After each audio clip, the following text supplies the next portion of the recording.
Welcome to Gayatri's Cook Spot. I'm Gayatri Kumar and today I'll show you how to make this beautiful leopard print bread. And if you haven't yet subscribed to my channel, please subscribe, like, comment and share. So today we are using a simple sandwich loaf recipe to make this design. First let us make the main dough. So take 3.25 cups of maida or 425 grams of maida and add 1 teaspoon of salt. All the recipe and ingredients are given in the description box below, and I use a 200 ml cup. I now add sugar and salt and mix everything together. So for binding the dough, you can use either water or milk or any kind of vegan milk or anything you can use here. I'm using whey water which I was left out after making paneer. Now add ghee and then any type of liquid you want. So I have given 230 ml plus 2 to 4 tablespoons because every type of flour differs, and so it may need lesser amount of liquid or a lot of liquid. So just keep those 2 to 4 tablespoons aside. First add only 230 ml, and only if the dough needs more you add it, otherwise don't add. So now I'm just trying to mix everything together to form a shaggy mass. And my dough is a little bit drier side, so I'll be adding a little bit extra of water.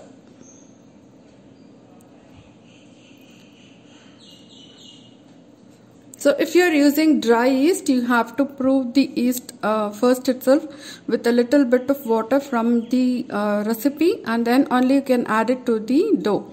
As I'm using instant yeast, I'm just mixing everything together in the dry ingredients itself. But if you're using dry yeast, make sure that prove it first and then add it to the flour mix. Okay. So now my dough is getting ready. I have added nearly 2 or 3 tablespoons of water extra. And now it's actually a soft dough. But still it's rough, but we will make it smoother by kneading it. Okay. So once you mix the initial mixing is done, just take it onto the counter and start kneading the dough. Bread dough needs 10 minutes of kneading. Like if you are using maida or all-purpose flour or bread flour, it needs 10 minutes of kneading, minimum 10 minutes of kneading to activate the gluten. Okay, so set a timer and then knead the dough for 10 minutes. Do not under knead it, because the texture of the final bread depends upon the kneading. Okay, so now after 10 minutes you can see that the dough has become really smooth and it's quite elastic and looks so beautiful. So now we will move on to the next stage. So the first proving of any dough takes a bit of time, maybe minimum 45 minutes to 2 hours or 3 hours depending upon the climate of your place. So if you are in a place where it's so chill, so just it will take some more time, but don't worry, it will prove. Okay, for now I'm just dividing the whole dough for the coloring process. So I just took a bit of dough first. I'll just explain it to you later. And then the remaining dough you just divide it into 2 equal portions. Okay, so one portion you set it aside, the other portion you add the small piece of dough you set aside. So this is our main dough, the white color dough, because we need a little bit more than the brown dough. Okay, that's why I just added a little bit of extra to this side. And now divide this dough into 2 equal portions. So what we are going to do is we are going to color this dough with cocoa powder. One will be of lighter brown color, the other will be of darker brown color. So for the lighter brown color, you're going to add cocoa powder just half a tablespoon of cocoa powder. And then for the darker dough, we are going to add 1 tablespoon of cocoa powder and a teaspoon of instant coffee. When you add instant coffee along with cocoa powder, it gives a really darker shade. Okay, and now you have to mix everything together to color the dough. It's going to take some time and also it will be quite messy, but it's okay.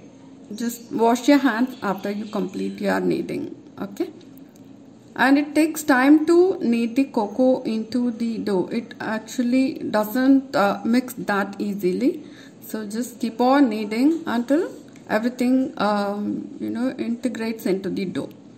Now the lighter dough is done. Now I'll just go on to mix the darker one. So as the amount of cocoa powder and extra coffee powder has been added here, it's it will make the dough really dry. So what I'm going to do is I'll add just half a tablespoon of water and then knead them together so that my dough doesn't dry out. And now the dough is ready. So now what we're going to do is we're going to prove all the 3 dough, take 3 bowls, oil everything and then place your dough inside. Just rotate the dough in the oil and then cover it with cling film, wrap it up and then set it aside until it doubles in volume. So the timing, it depends upon the temperature of your place. And at this stage or a little bit later, you need to preheat your oven to 200 degrees centigrade. So the dough is double in size. Just set the white dough aside. Now we are going to take the 2 chocolate dough and then we'll shape it, and then later we'll come to the white dough part. And shape these 2 into logs, and you have to divide this into 7 equal portions each dough. And you can also use your weighing scale and you can do a bit of calculation and then divide it into 7 equal parts. But I'm just doing it just like that.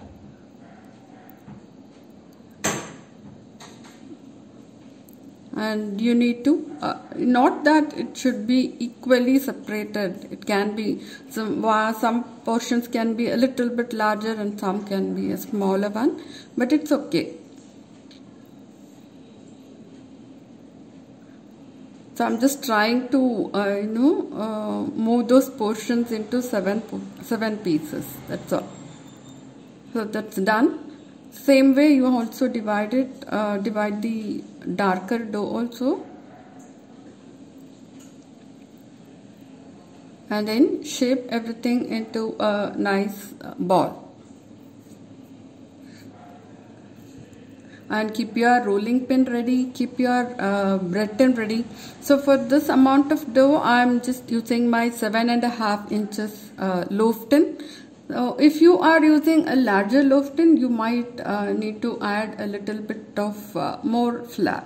Okay, and now we are going to roll all the brown chocolate dough into small logs. So keep the lighter color at one side and darker color at other side. You don't want to mix everything together.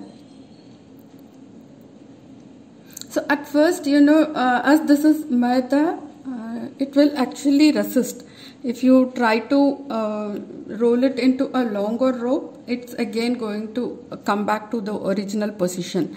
But after a bit of resting, it will actually relax and then you will be easily able to roll it into longer rope. So just whatever size it comes, just roll it, keep it aside, and then after a while you can again roll it and then it will come to a longer rope. Okay.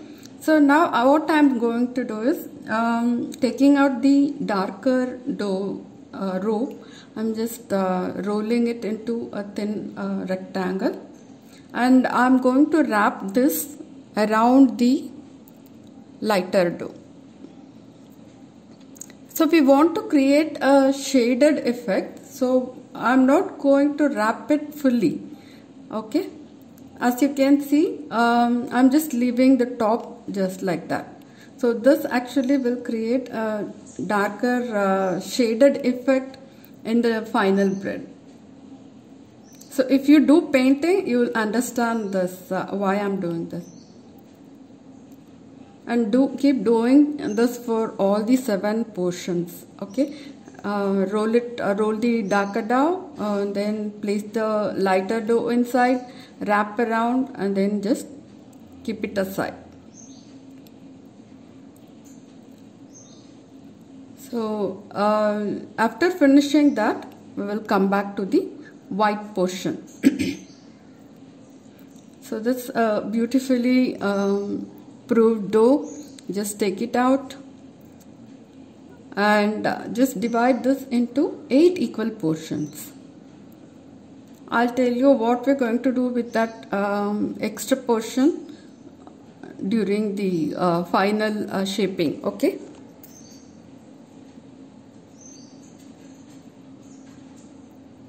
So try to keep all the portions equal in size.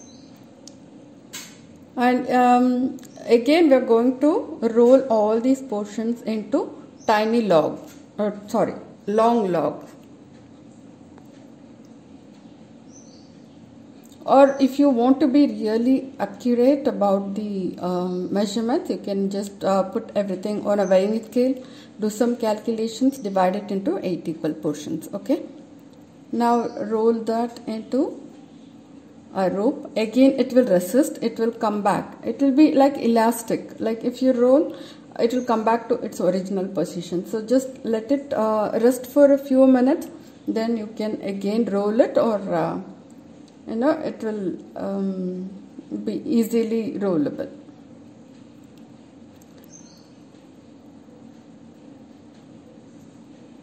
I know this is a really long process, but the final bread to look at is really good. So keep that 7th portion, set it aside, and now we'll work on the 7 logs. Okay, just roll it. How we rolled the darker brown dough, the same way we're going to roll this also. And this time we are going to wrap it fully. Okay. We are not going to leave any thing out of the rolling. So just place the brown portion inside the white and then just wrap it around and pinch the sides. It needs to totally cover your brown log. So I actually have one leopard print bread recipe in my blog. Nearly 2 or 3 years back I did it. But I did it with a different dough. And it was really soft dough to handle. So most of the readers, though they got a superb result, they have shared everything there in the group. They also messaged me with the results, but still they find it difficult to do all this rolling, wrapping and all. So that's why I chose this sandwich bread dough recipe, so that it will be easier for you to handle. So now one log is done. I have actually lined my bread tin. So just place all the logs inside. Once you have done, just stack them on top of one another. And as you can see, there is one gap between the logs, which doesn't give a nice top. So I'm going to use that final white portion to just fill the gap. So the bread won't be, like smooth as our normal sandwich recipes, because we are just creating so many logs and we're just stacking them together. So it will be quite rustic to look at, but the inside, designs that would be really good. So just cover and set aside for 20 minutes until it just comes above the rim of your tin. Then just brush it with some milk. Do it gently, you don't want to deflate it. And then bake in your preheated oven for 35 to 45 minutes until the top is nicely browned. And then just take it onto the wire rack, let it cool for some time. If you tap it, it will actually be very hard. It should be like that only. Okay. Now release the sides of the bread from the tin and just flip it onto the wire rack. Don't keep the hot bread inside the tin itself, because it's going to create water droplets inside that will make your bread really moist and soggy. The final result won't be that good. So once you place it on wire rack, just let it cool completely before slicing. There shouldn't be not even a little bit of heat left in your dough, because you need if you slice a warm or hot loaf, it's going to squish the inside. The texture won't be right. So just allow it to cool completely. Use a long serrated knife, and as you can see how I'm slicing it, a sawing motion, back and forth. That's how you need to slice the bread. Only then you'll get neat slices. Otherwise, it's going to break or crumble. So this takes a little bit of practice. As you can see, the darker shade is creating that beautiful pattern, giving some shaded look to the bread, and it's really soft inside. Only that crust is harder, but inside of the bread is really soft. So try this recipe and please share with me how you felt, how you liked it. And please subscribe to my channel and like and share. Bye.